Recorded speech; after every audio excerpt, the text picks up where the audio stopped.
Et pour moi, c'est ça la chose la plus importante à retenir dans cette religion, c'est la réforme sur soi, le cheminement personnel.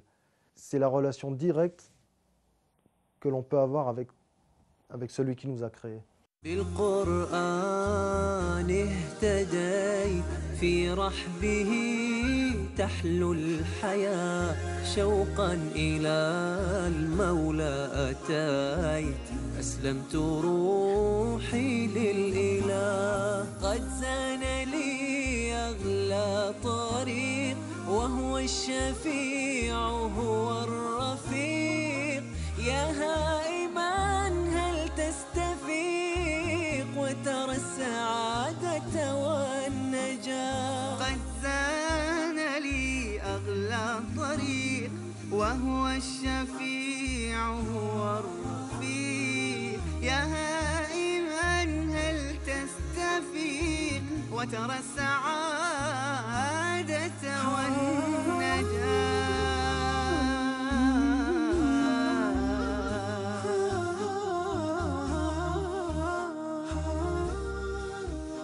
Je m'appelle Loïc, j'ai 24 ans et je suis né sur l'île de la Martinique. طالب دكتوراه في العلوم الإنسانية. أبواه حذراه من الأديان غير النصرانية. عندما حاول أن يقرأ القرآن تساءل: لماذا لا أكون من أهل الجنة فأفوز فوزا عظيما؟ أريد أن أتعرف على إبراهيم المسيحي. إبراهيم قبل الإسلام هل كان ملتزم بالديانة المسيحية؟ قبل الإسلام أنا كنت عايش الدين بس مرة كل أسبوع مرة كل شهر. والديك كانوا يعني ملتزمين بالديانة المسيحية، الوالد والوالدة؟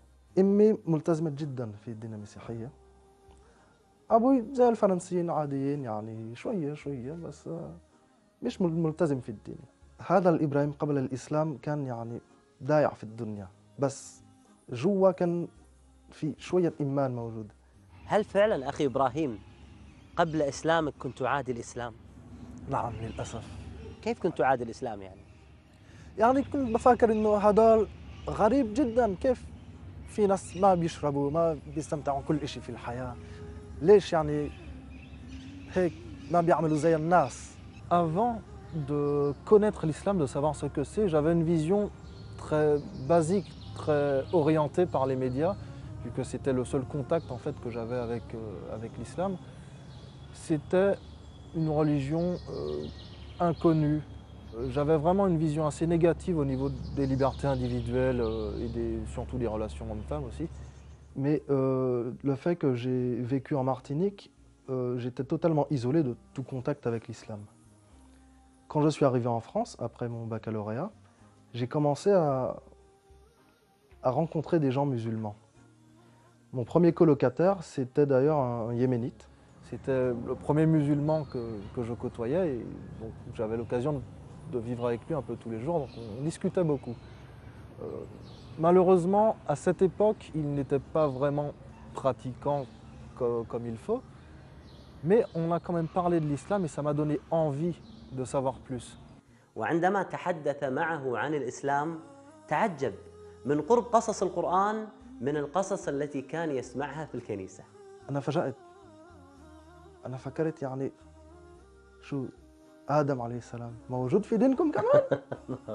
C'est là que j'ai commencé à m'intéresser à l'islam, à m'intéresser au message, à l'histoire de l'islam.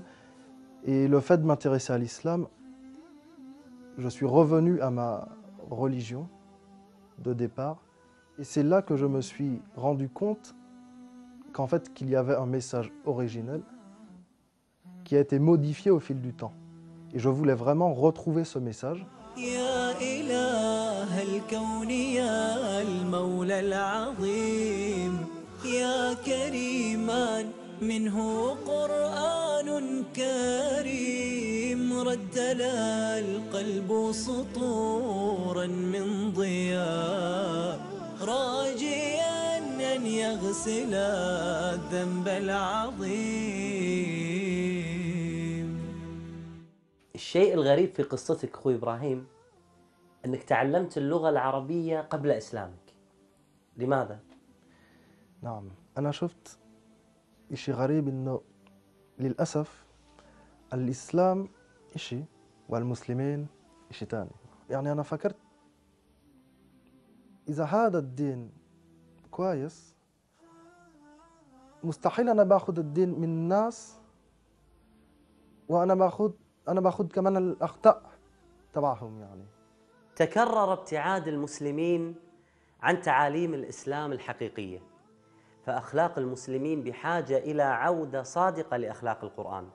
والله الحل سهل، فقط نقرأ كيف كان النبي صلى الله عليه وآله وسلم يتعامل مع الناس. فأنا كنت بدي أتعلم عربي عشان بعرف لنفسي، بقرأ لنفسي، بتعلم نفسي، مش على طريق الناس. أنا كنت بدي أكون يعني حر في ديني، عشان قبل في الدين المسيحية نتعلم الدين من الناس، والناس بيحكي لك هذا الحق هذا الحق. أنا ما كنت بدي أعيش نفس الإشي مع الإسلام. لما اشتكى جوف الظما، لما بكى جفني دما، والدرب خاف جهنما، لجأت للقرآن. في ناس هم ولدوا على الإسلام أخي إبراهيم ولا يقرؤون عن دينهم أصلا. Et c'est pour ça que j'ai profité d'une année d'études à l'étranger pour aller en Égypte. En Égypte, je suis resté pour une année entière, une année scolaire. Et au début, c'était un petit peu difficile d'apprendre l'arabe, tout était nouveau pour moi. Mais je me suis beaucoup servi du Coran petit à petit, même sans être musulman, pour avoir un contact avec le cœur de la langue arabe. أول مرة سمعت فيها القرآن. أنا كنت في مصر في الباص ونزلت القرآن على الموبايل. أنا سمعت سورة البقرة، أكيد أنا ما فهمت كتير، بس بعد يمكن ربع ساعة أنا سمعت إني أعلم ما لا تعلمون، وأنا حسيت إشي غريب، إشي قوي جدا. هذا اللي فهم. عم الظلام فؤاديها، بات الليالي قاسية، ما عدت أدري ما الضياء إلا مع القرآن. أمعنت في آياته، فأنست في صفحاته، ورشفت من نفحاته، ما أعذب القرآن. يعني ومن هو الذي يقدر يحكي لي أنا أعلم وأنت لا تعلم؟ هو الله. أنا كنت متأكد إنه هذا كلام الله. Et quand j'ai compris que le Coran c'était vraiment Dieu qui nous parlait et qui en même temps me parlait directement, c'est à ce moment-là que j'ai commencé à vraiment accepter que le Coran est au centre de l'islam et qu'en acceptant le Coran, je devais aussi accepter l'islam.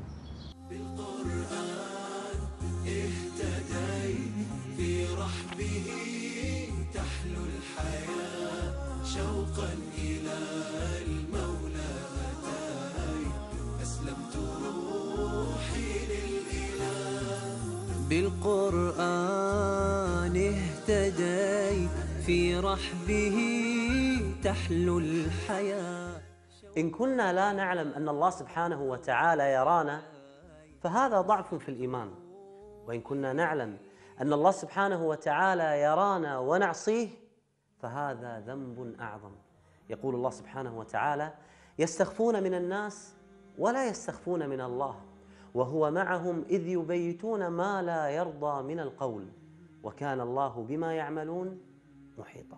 في فترة بحثك عن الإسلام سبحان الله كنت تجمع بين قراءة القرآن وسماع القرآن، لماذا؟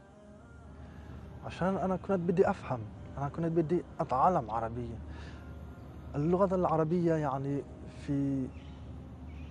يعني القرآن في قلب اللغة العربية. إذا ما في اللغة العربية في فقط ترجمة القرآن. نعم. أنا كنت بدي القرآن نفسه مش الله ترجمة. أكبر. يعني أنت كنت تسمع القرآن طبعا باللغة العربية، حتى قراءتك كانت باللغة حتى العربية. قراءتي بنفس الوقت عشان أفهم. اللي أنا أسمع منك الآن أخي إبراهيم يدل على أنه فعلا أن القرآن هو الذي أعز اللغة العربية، فهنيئا لك هذا الحرص. مع أنه يشق عليه التحدث باللغة العربية ولكنه مستمتع بها، وهذه رسالة لنا من إبراهيم كي نعتز بعربيتنا قليلا. كان لدراسته في مصر أثر كبير في تعمقه بالإسلام واقتناعه به. En Égypte, dans mon école, il y avait une sœur que je croisais tous les jours, elle était dans ma classe, et je me souviens que je lui envoyais parfois des clichés pour rigoler, pour voir sa réaction. Je lui demandais quel effet ça fait de vivre avec un voile ou d'être oppressé, ou enfin tous les petits clichés qui sont véhiculés dans les médias. Ça a été déterminant puisque à chaque fois, sa réponse était toujours la même, c'était « Alhamdulillah ». Elle était heureuse d'être musulmane. Donc je me suis interrogé, comment ça se fait? J'étais persuadé qu'il y avait des problèmes avec le droit, les droits de l'homme, l'oppression des femmes, ce genre de choses. Et j'ai en face de moi quelqu'un, petit à petit, avec les autres musulmans de cette école, au fil des discussions, on m'a souvent envoyé vers des vidéos YouTube ou des choses sur Internet. Et c'est à partir de là que j'ai pu découvrir la foi musulmane, de quoi elle est faite.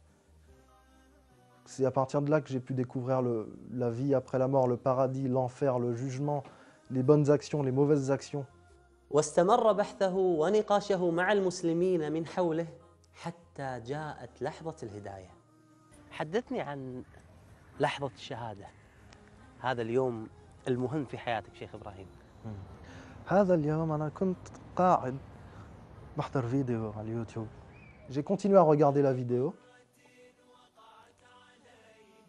Et à un moment donné, quand un passage du Coran a été cité, je ne me souviens plus lequel, mais qui parlait de ce que les gens du paradis reçoivent pour ce qu'ils ont fait de bien sur terre, j'ai ressenti que mon âme a crié en moi. J'ai ressenti un cri. فهل أحسست أن سماه غيما إذا رتلت آيات كريمة سماء بل شفاء بل هداية لماذا أنت لم تدرك نعيما. آيات الجنة في القرآن مهمة، لذلك تجدها كثيرة ولها وقع عجيب ومريح على قلب الإنسان. وعندما تجد الله سبحانه وتعالى في القرآن يرغبنا بالنعيم وكأنه يقول اتركوا عنكم هذه الدنيا.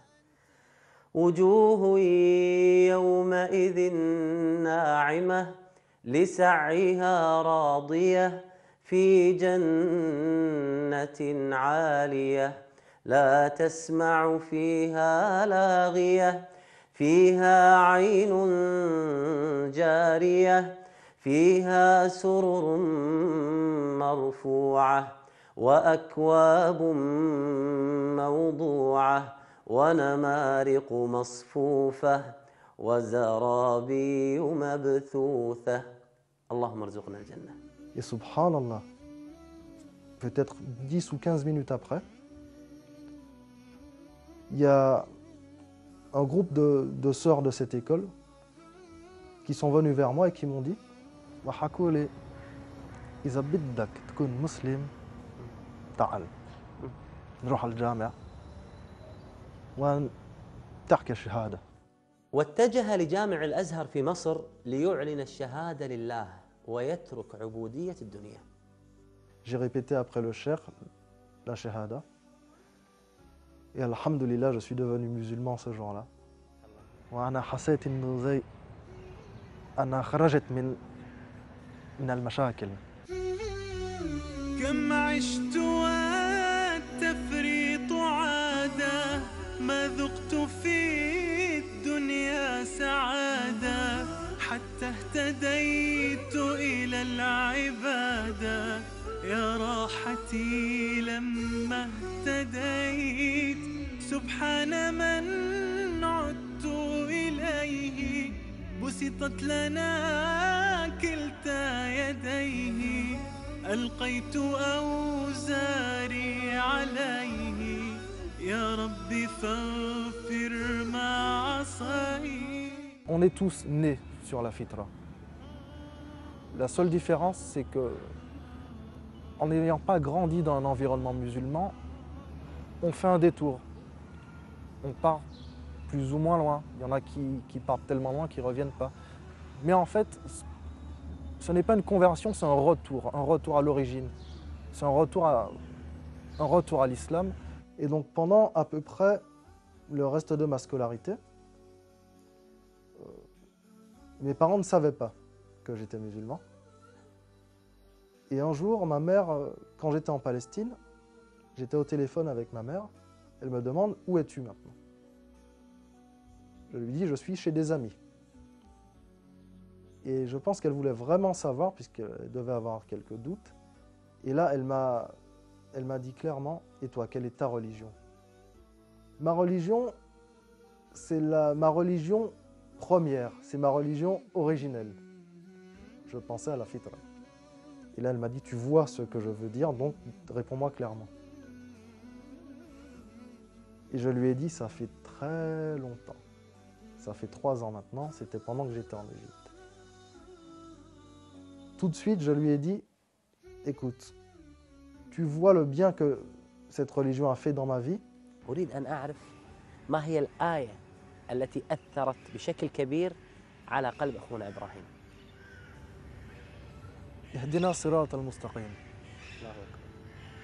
ليش؟ عشان ولو يعني نحن بدنا نقرب عن الإسلام ما بنقدر إلا بإذن الله. عشان هيك نسأل اهدنا الصراط المستقيم، يعني احنا مش قادرين. فسبحان الله إذا أنا بقرأ سورة الفاتحة أنا عندي أمل. الله. اهدنا الصراط المستقيم صراط الذين أنعمت عليهم غير المغضوب عليهم ولا الضالين.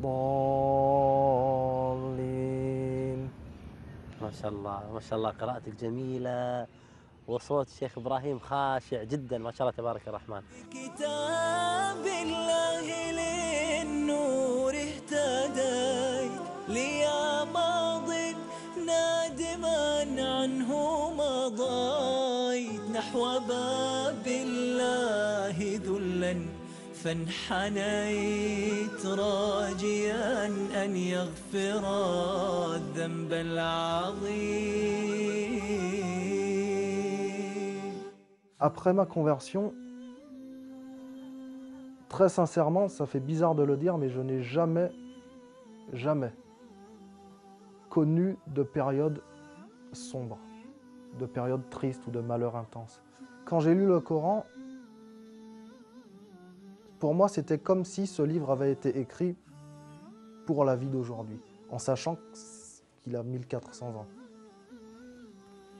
Ça m'a beaucoup surpris, ça m'a beaucoup touché, de m'imaginer que des gens, depuis plusieurs centenaires, lisent ce livre, sont convaincus par ce livre. Cette capacité du Coran à toucher mon nafs et à révéler à moi-même mes propres défauts m'a vraiment beaucoup touché. بعيدا كنت لكن حين جئت بأول وهلة منه اهتديت وأن